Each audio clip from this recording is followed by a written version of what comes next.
Throwback Thursday, and Tim Leiper back in the house going over his incredibly unique perspective with us as the first base coach of the playoff 2015 and 2016 Toronto Blue Jays. Today we deep dive the bat flip. Now that's the first segment. Second segment, we conclude our deep dive of the Blue Jays at the midway point of the season by looking at how my predicted X factor is doing for the Jays. And in the third and final segment, with the series versus the San Francisco Giants wrapping up today, let's take a look at the monster masher giant, the giant Barry Bonds. How did he fare in his career versus the Toronto Blue Jays? And we'll finish with the answers to this week's trivia questions. Let's do it. You are Locked On Blue Jays, your daily Toronto Blue Jays podcast. Part of the Locked On Podcast Network, your team every day. Hello, friends. Craig Ballard, Locked On Blue Jays. Yes, indeed, been locked on the Toronto Blue Jays ever since I can remember in my life. Perhaps that describes you as well. Whether you're a lifelong Toronto Blue Jay fan or newer, whatever it is, right here, right now, you're a Toronto Blue Jay fan. So we are connected. I thank you for choosing to spend part of your day talking Toronto Blue Jay baseball with me. I want to remind you that the Locked On Blue Jay podcast, of course, part of the Locked On Podcast Network, your team every day. You can catch every single Toronto Blue Jay game on SiriusXM this season as well. If you're taking this in on YouTube, hello to you. Thank you for watching this. Please hit that like, drop that comment, hit that subscribe. I saw a few hours ago we had Redskins Fan 101 as a new subscriber. Welcome, Redskins Fan 101. I'm a Dolphin fan, but again, so what? We're united as Blue Jay fans, right? And to the everydayers making the Locked On Blue Jay podcast your first podcast listen every day, certainly thank you for that as well. Please hit that 5-star review. Bat flip time with Tim Leiper. Now, had some technical issues with Tim at some point, so there are times during this part of the interview where I jump in like this, just to give you the idea, just to give you the information about the question that Tim is talking about, is answering. Tim Leiper's perspective, of course, on the bat flip, as unique as it gets, right? So let's jump into it. Of course, we're going to get into some bat flip stuff, as you could probably already see coming, yes. But Tim, first I want to talk about the fact that the Blue Jays, it's a best of 5. Now, the Blue Jays would play Texas back-to-back seasons in the American League in the ALDS, best of 5. Now, the first one, Texas comes into Toronto, takes games 1 and 2. Now, incredibly, the Blue Jays would take the next 6, the next 3, and that's in 2015, and then unceremoniously sweep the Rangers in 2016. So, Tim, what was there something that took place on the plane ride from Texas from Toronto to Texas? Was there something in the clubhouse? Was there something palpable you can point to? Because you went from on the verge of elimination. In the next game, it became complete domination. And by the way, down 2-0 going to Texas, that was Marco Estrada, by the way. We talk about Estrada. That was an Estrada gem, by the way, that got the Blue Jays back. Was that what turned things around? What do you remember about turning things around about the Texas Rangers? Who had you guys? Again, when you're a coach, you're part of it, but you're also like have the best seat. You're kind of on the outside looking in a little bit. Like I think in my career as a coach, I kind of live through the players more than I know I help out a little bit, minimal, but also you get to see it. So just from my standpoint in that series, it's like our team, I never felt like we were going to lose. And the feeling around the clubhouse for me is like we didn't lose. So going down 2-0 was like not even a big deal because we knew we could win 3. I mean, coming off 43-18, we knew we're a good team. True, and the feeling that really comes out when you talk about this is there was just like no sense of panic whatsoever, that we knew we'd go to Texas and take care of things. And then we'd win the series. So even like that was just the feeling. I just thought there was no panic. We very rarely lost back-to-back games, and I know we lost the first 2, but I just don't think that losing was part of anybody's like thought process during that time, and there was absolutely zero panic. And the one thing that really stands out, there was definitely not a turning point moment. Obviously, when you go out and get a well-pitched game or a great pitched game like Marco did. So about to jump into this answer that Tim Leiper gives us in a moment here. Had some technical issues with this interview. So for this part, there's a few times here where I'm just going to jump in like this just to let you know what Tim's about to talk about, the technical issues. Let's scrap those and do it this way here. So what we're about to hear from Tim Leiper here is I'm about to ask him, or I do ask him, about what he remembers his vantage point. So not just the bat flip home run, but remember that entire inning, the Texas Rangers were a comedy of errors. The Texas Rangers set up the drama of that bat flip. Do you remember that? So I asked Tim Leiper what he remembers about that specifically. It was funny because I had such a great view for all these things. Yeah. And it was really, but the one thing that really stuck out to me was obviously Russ got on. on the Andrews era up the middle. But Pilar, Cole Hamels was unfreaking believable that day. Like probably one of the best games I've ever seen a major leaguer pitch. And Kevin Pilar took the next step bat approach. It's like, he's just not going to strike me out. And he hit a ground ball to Mitch Moreland. And I'm literally like 10 feet from Mitch Moreland. And I watched him pull the ball. The ball had some spin on it. With 2 strikes, he hit a ball, had a lot of spin on it. And I saw Moreland pull it out of his glove. And it was right in the tip of his fingertips. And I can remember, like, literally to myself, I chuckled. Because I realized, like, this is not going to be an easy throw. And at the same time, if you ever go back and watch that film, Russ Martin just goes right to the inside part of the lane and takes away the throwing lane. So with Mitch Moreland having the ball in the tips of his fingers and no clear throwing lane for him to throw, it was just such a great visual and such a cool thing to see. And once he threw that ball away, it was like, oh, this is going to be some interesting things that are going on here. I didn't foresee the next couple of plays, but you could tell there was something special, and when you're kind of that team of destiny, you kind of feel it, and I felt like at that time we were kind of that team of destiny. So now I asked Tim Leiper, with that home run, I mean, deafening at the Rogers Center, obviously the best atmosphere he's ever been part of, obviously, yes.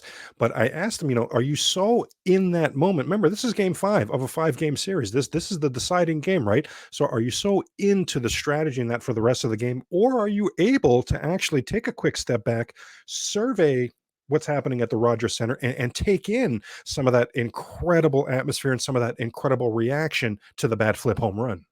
I mean, personally, when I'm in these moments, it's when I slow down. I'm usually a guy that chases butterflies and has massive ADD, but it was just calm. And even though it was crazy, like being aware of the situation, you just kind of get helped to lock in all the little nuances of the game. I mean, there was the Josh Donaldson pop-up that Odor was running back on. It looked like it was like his first day on a new pair of legs. Like, I've never seen that before. There was the play where Dalton Pompey slid into home plate and took out the catcher, and then they were going to review it, and there was some tension with that. But being able to take all of it in was just incredible. And so at the time when Jose hit the home run, I can remember specifically on that pitch, I was just really focused on him. I wasn't looking at the pitcher delivering the ball. I couldn't yell at the runners even if I wanted to. They weren't going to be able to hear me. So I can remember just staying locked on him. And so when he hit the ball, and again, I just remember just kind of chuckling to myself. And it seemed like the moment lasted like an eternity. And the words like literally started to come out of my mouth. I was going to say, you have to F and run. It came out, and then I realized, like, wait a minute, like this is the greatest home run other than Joe Carter's home run in the World Series. I'm like, this is awesome. And I can remember just like taking a deep breath, sitting back and enjoying it. And the coolest thing for me, and all this came to me at the time, was like Jose, and you mentioned it earlier, like those 50 home runs was back in what you said, 2012, 13? 10, or 10 and 11. 10 and 11. And then we had brought in Russ, and we brought in Josh Donaldson, and we brought in Edwin. And, but Jose was still the guy. Like, he was the guy here when nobody else was here, and he was carrying this franchise. So for him to get that moment, I get emotional talking about, him to have that moment at that time, it was very fitting, and it was really cool. And I'm happy it was him. And those are all the things I felt at the moment. And I thought, wow, what a career here to have that. That was really, really neat. And now finally, I asked Tim Leiper about the incident with Odor, that fight there. If you take your mind's eye back, it was the last game of the next season, but it was the last game of the season between Texas and Toronto. And it was a rookie, Matt Bush, on the mound, who wasn't even on the team the previous year with the bat flip home run. So if you're the Toronto Blue Jays, I wonder, did you think the retaliation would have happened already? The fact that it was the last time you were playing them, they had 6 other games and numerous other at-bats to throw at Bautista if they were going to. I asked Tim Leiper the fact that they waited to the very last possible second, because remember, now you wait till that last Bautista at-bat, it's in the 9th inning of the last game you're playing. That doesn't give the Blue Jays a chance to retaliate on their end. So what did the Blue Jays make of that? Did they think that was, cheap? Did they think that was a Bush League? Or did they see that coming? No, we thought it was over. I mean, at that point, it was over. I mean, if you're going to get him, you get him early. I thought it was. I mean, I don't know if I can swear on this, but it was kind of chicken shit, really, to wait till the last game you're going to play them during the season and to do it. And obviously we had the fight, and I remember Gibby going out there and calling Jeff Bannister gutless.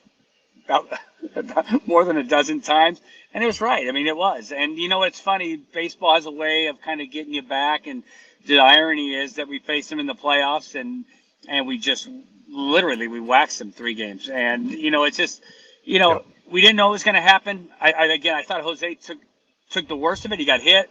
He slid into second. Jeez. He got punched, and he got suspended. Nothing happened to anybody else. I didn't think we backed him tremendously well, like from an organizational standpoint. But but at the end of the day, like we played Texas in the playoffs, you know. And again, I talked earlier about them being worried about all the peripheral stuff, you know, and us just staying focused on baseball. And it was our ability to stay focused on baseball and then worrying about everything else, which helped us kind of cruise through that series the next year. And the last thing I hear from you here. So that can't be the typical conversation with a base runner at first and you with Batista in that moment, or was it? Were you trying to bring some normalcy to it, or what do you remember? Because you probably cut the tension between Batista and the Rangers with a knife at that point. Well, I got thrown out of the game earlier, so like I was in the clubhouse with Gibby. Me and Gibby we had a glass of wine.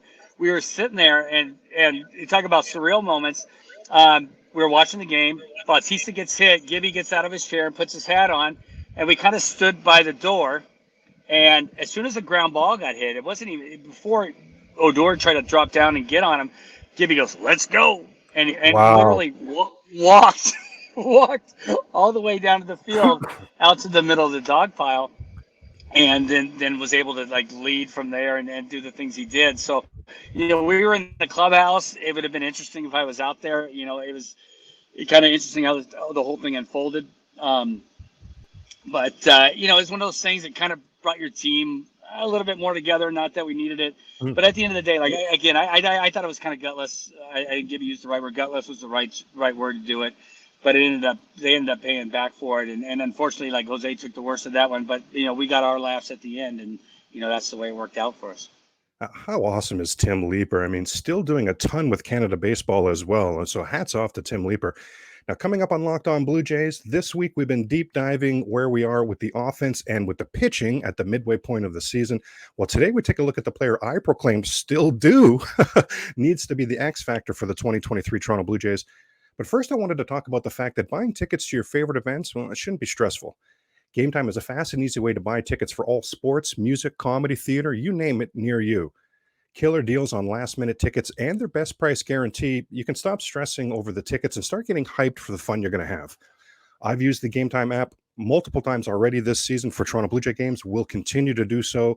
A few of those occasions I did plan ahead for those, but a lot of those were just last-minute tickets. And I used the Game Time app because it is so easy to use. It's 2 clicks, and the tickets are yours. They're sent right to your phone, so you don't have to worry about, hey, what email address did I send it to? What do I need to do when I get to the venue? You just show your phone at the venue. It is that easy. I mean, it's a great place for the last minute ticket deals, as well as you get exclusive flash deals on tickets for, football, baseball, basketball, concerts, comedy, theater, and more. And the Game Time guarantee, I love this. The Game Time guarantee means you're always going to get the best price, because if you find tickets in the same section and roll for less, Game Time will credit you 110% of the difference. It's the fastest growing ticketing app in the country for a reason, right? Snag tickets without the stress with Game Time. Download the Game Time app, create an account, and use the code LOCKEDONMLB for $20 off your first purchase. Terms apply. Now, again, create an account, redeem the code LOCKEDONMLB for $20 off your first purchase. Download Game Time today. Last minute tickets, lowest price, guaranteed. Now, everydayers will remember that at the beginning of the season, I had a definite take, a definite opinion, still do, remains every bit as true in my opinion as it was as it was then, about who needs to be the X factor for the 2023 Toronto Blue Jays. So we spent a lot of time this week deep diving, because we're at the midway point of the season. We took a look at a lot to do with the offense. We took a lot to do with the pitching staff. You might have noticed there's one player we haven't mentioned yet, and that is Whit Merrifield. Whit Merrifield, I thought, needed to be the X factor. There's just an absolute laundry list of guys with the versatility of Whit Merrifield that Shapiro and Atkins have tried to bring in, sort of like their poor man's Whit Merrifield over the years. Now the actual Whit Merrifield walks in the door. I thought he had to be huge for the 2023 Toronto Blue Jays. Let's take a look at that at this point. Well, midway point of the season, Whit Merrifield, has he been good? Hitting over 300 in Blue Jay victories. His 18 stolen bases lead the Blue Jays. Last season, the Blue Jays top top stealer, easy for me to say, top stealer was George Springer at 14. Whit Merrifield is already at 18, and he was an epic base stealer already, right? Yeah, certainly the new rules are helping. There's just no doubt about that. But Whit Merrifield did not need new rules to be a prolific base stealer. There's been a couple times in his career where he's led the league in stolen bases. Second in batting average on the team, only the completely on fire Bo Bichette doing better than Whit. Third on the team in on-base percentage.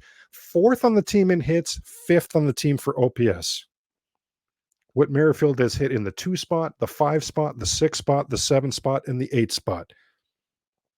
Lately, because the offense has been so pathetic, they've been moving Whit Merrifield around, trying to help him kickstart, certain parts of the offense. For me, I'm happiest. I absolutely love when Whit Merrifield is hitting at the bottom of that lineup, lengthening the lineup, bringing production to the bottom of the lineup. That's how the 2021 Toronto Blue Jays were absolute fire in the month of September. Remember in that 7, 8, and 9 spot, they had Danny Jansen was on fire. Lourdes Gurriel Jr. was on fire. Well, Whit Merrifield this season, when he is hit in the 7th or the 8th spot for the Toronto Blue Jays, he's hitting 381. This guy is a video game when he's hitting at the bottom of the order, contributing big time to the bottom of the order. I've been loving Whit Merrifield. Now, Kevin Biggio has been hot lately, but still, even with that, him and Espinal, they're combined, they're barely hitting over 200. So the other options at second base simply are not going to cut it, right? So thank goodness for Whit Merrifield. And on the base pass, Espinal and Biggio, they're a combined 4 for 7 for steals. Well, again, Whit has 18 stolen bases in 24 attempts so far this season. Another, you could say, X factor that for the second half of the season for the Toronto Blue Jays, in addition to Whit, right? Whit has to continue to be that X factor. But let's look at the catcher spot. The catcher spot for the Toronto Blue Jays has to be way more of an X factor, way more of a contributor in the second half compared to what we saw in the first half. Last season, at the catcher spot for the Toronto Blue Jays, their catchers hit 286, 360 on base percentage, 824 OPS. It was the most productive position on the team. Pardon? What? Yes, the catcher for the 2022 Toronto Blue Jays was the most productive player on the team, offensively, defensively. The catchers for the Blue Jays last season, for as far as positional comparisons, led the team in on-base percentage, led the team in OPS, and grounded into the fewest double plays. Again, I'm going to say hit 286 last season from the catcher spot. That's down to 241 this season. The catcher spot was the top producer for the Blue Jays in 2022. It's the worst. What a plummet. It's the worst producer for the Blue Jays so far in 2023. Again, looking for another X factor other than Whit that needs to really step up in the second half. I'm looking at Danny Jansen. I'm looking at Alejandro Kirk. These guys are hitting just 207 in Toronto Blue Jay losses. Barely hitting over 200 in Toronto Blue Jay losses. Just 5 home runs in Toronto Blue Jay losses. They're barely ahead of left fielders on the team for the lowest production on this season. A 702 OPS. It just goes on and on. The catcher spot, again, let's just cut and dry the catcher spot, right? It was the mic drop moment when you look at, they were the number 1 producing position for the Blue Jays last season. They're dead last so far this season. Someone else I want to throw out that I think needs to be more of an X factor in the second half, and he's come on and he came on to close the first half of the season. That's very true, and that's Brandon Belt. Believe it or not, the Toronto Blue Jays, of all their position players, they have the best winning percentage when Brandon Belt plays, and when Brandon Belt doesn't play, they're 14-14. They're a 500 team. That describes an X factor, right? We know that, heck, there were calls for him to be DFA'd in the first month of the season. We know the first month of the season was a nightmare for Brandon Belt, but hasn't he picked it up since? Brandon Belt, remember that Red Sox series, that 4-game sweep at Boston? If you've forgotten, I don't blame you. I'm sorry to bring up such an awful memory. The only reason I do bring that up is because in that series, Belt had 5 total at-bats. He had just one hit in that series, and he came out of that Boston series hitting 172 on the season. Since then, he's hit over 300, and since then, his on-base percentage is at 4,500. It's at 4.46, his on-base percentage since that Boston series. That's incredible. Now, Belt has really struggled with runners in scoring position, and he's really struggled on the road. So, yes, he's been better lately, but certainly still some things that he needs to shore up. But bottom line, I predicted Whit Merrifield had to be the X factor for this team. I'm very pleased with the X factor that he's been for the that he was for the Blue Jays in the first half. In the second half, again, Whit, I'm still looking right at you, big fella. I'm still looking right at you. But the catcher spot, Jansen and Kirk and Brandon Belt, all three of those guys need to pick it up as far as being an X factor, as far as being productive for the Toronto Blue Jays in the second half of this season. Third and final segment today, Throwback Thursday. Also the third and final game for the Blue Jays and the Giants. So for the Throwback Thursday here, let's conclude by looking at someone I would consider the San Francisco Giant. I know historically speaking, they've had some greats, but certainly modern, right? Certainly modern. It's got to be Barry Bonds. Oh boy. Now, Barry Bonds in his entire career, when he played, there wasn't a whole lot of interleague play at all. In fact, he played the Toronto Blue Jays just 9 times. Now, the Blue Jays, didn't exactly just escape Barry Bonds, though. The Blue Jays won just 2 of those 9 games. Bonds in his career hit .429 against the Blue Jays, .636 on base percentage. Holy moly. And an OPS of 1,494. I'm not even sure I knew an OPS could go that high. I mean, those are video game numbers. Now, Barry Bonds in his career hit 762 home runs. Only 2 of those were against the Toronto Blue Jays. So those are the 2 that we're going to deep dive today. The first takes us back on Throwback Thursday to June 2nd, back at the Sky Dome. It's the Sky Dome still, right? In June of 2002. Sorry. Now, this was the only ballpark at the time that Barry Bonds had not homered in. This was the third and final game of a 3-game series. And Bonds, in his final at-bat, in going into that final at bat in the series, he's hitting 4 for 10 with 6 walks. 6 walks in the series. So of the 16 times he came to the plate, he got on base 10 times. Is that good? I mean, my goodness. He ends up getting in the top of the 9th. The Giants are up 5-3. It was 5-0 Giants in the bottom of the 8th when Raul Mondesi, speaking of Throwback Thursday, Raul hit a 3-run home run, make it 5-3, make the game interesting, and then Bonds in the top of the 9th off of Cliff Polite. And everydayers will remember, we looked at Cliff Polite's 2002 season. I believe it was Aquilino Lopez, right, that he split the closing duties with. A very interesting season for the Blue Jays, that 2002 season. Well, Bonds goes opposite field off of Polite, makes it 6-3. That would be the final. And now at that point, Barry Bonds has homered in every single major league ballpark. Levon Hernandez is the winner of that game. Roy Halladay, the loser. And it's significant because this was Doc Halladay becoming Doc Halladay. 2002. This was Roy Halladay's first All-Star season. This was when he was really starting to become the special Hall of Fame Roy Halladay that we came to know and love. Halladay would face Bonds 4 times in that game. Bonds would go 1 for 1, sac fly, and 2 intentional walks. Yeah, even Roy Halladay, when he was Roy Halladay, 2 intentional walks against Barry Bonds. That's how incredibly special Bonds was. That's how incredible he was. 5 years later, almost to the day, 5 years to the day, less 1 day, actually. So we're going to 2007 now. Josh Towers. Do you remember Josh Towers? He came over from the Orioles as a Blue Jay to pitch for the Blue Jays in 2003 and went 8-1 right away with the Blue Jays. Had the Blue Jay fan base excited, but in the 4 seasons that would follow, oh my goodness, 29-41.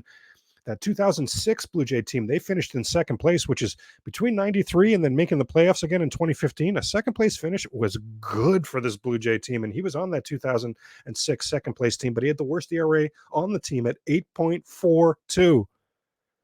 I know there's jokes in there, right? Like he was Alek Manoah before there was Alek Manoah with that ERA, right? But I know we still have a lot of faith in Manoah going forward. I know, I'm just playing. Now, if you do remember Josh Towers, you remember he was a hit machine. He gave up just an absolute bazillion, mamillion hits every single start. And he actually has the franchise record for most hits allowed in a game. That was in 2005. He allowed 14 hits, just one guy in a game. Okay. Now, in that game, the Blue Jays early, it was the first inning, they would take a 3-0 lead, RBIs by Aaron Hill and Adam Lind, and then off Matt Morris. That was off Matt Morris, longtime St. Louis Cardinal, but with the Giants at this point. And then Barry Bonds in the top of the 4th inning would hit a 2-run home run off of Josh Towers that would tie the game at 3. San Fran would go on to win that game 4-3. That home run was home run number 747 of 762. So this is right at the end of Barry Bonds' career, but he still found time to take a Blue Jay deep one more time, right? Now, the Barry Bonds. I mean, my goodness. Let's get into the trivia question answers as well. And with the San Francisco Giants in town, we know we mentioned it's it's a San Francisco Giant Toronto Blue Jay twist on this week's trivia questions.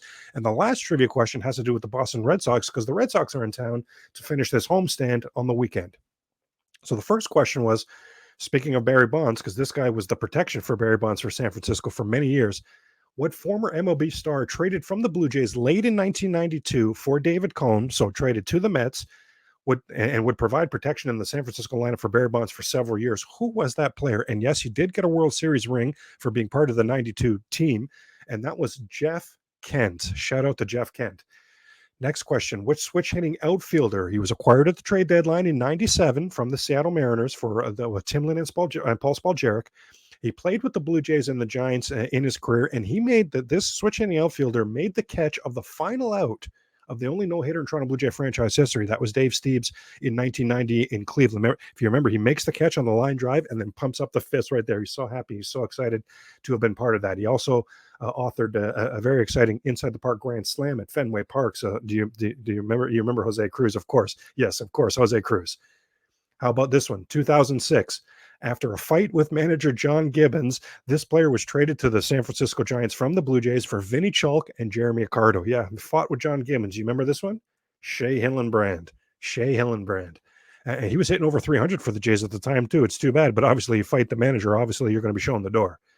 What was the name of the ambidextrous pitcher who pitched? He pitched for a few teams in his career, but the Blue Jays and the Giants were amongst them. Do you remember that? So ambidextrous, he could pitch with his left hand or his right hand. He literally would just switch the glove hand onto the other hand and then pitch depending with the righty against righties, lefty against lefties. I mean, how cool was that? He wasn't great, so maybe that's why he's not a household name, but I still think that's pretty cool to have been able to do that at the big league level. And that was Pat Venditti. And then the last question, again, the one that pertains to the Red Sox, September 6, 2020. It was the longest 9-inning game in Toronto Blue Jay franchise history, 4 hours and 23 minutes. And in that game, a current Blue Jay media personality hit his lone home run as a Toronto Blue Jay. I believe he hit 36 in his career, played for the Blue Jays right at the end of his career in 2020, and hit a home run for the Toronto Blue Jays. Who was that? Caleb Joseph. That's a wrap for this week's Throwback Thursday. Blue Jays and Giants tonight, available on SiriusXM. Enjoy that game. For now, keep it locked on the Locked On Podcast Network and check out Sully hosting Locked On MLB. Go Jays, go, and we'll talk tomorrow.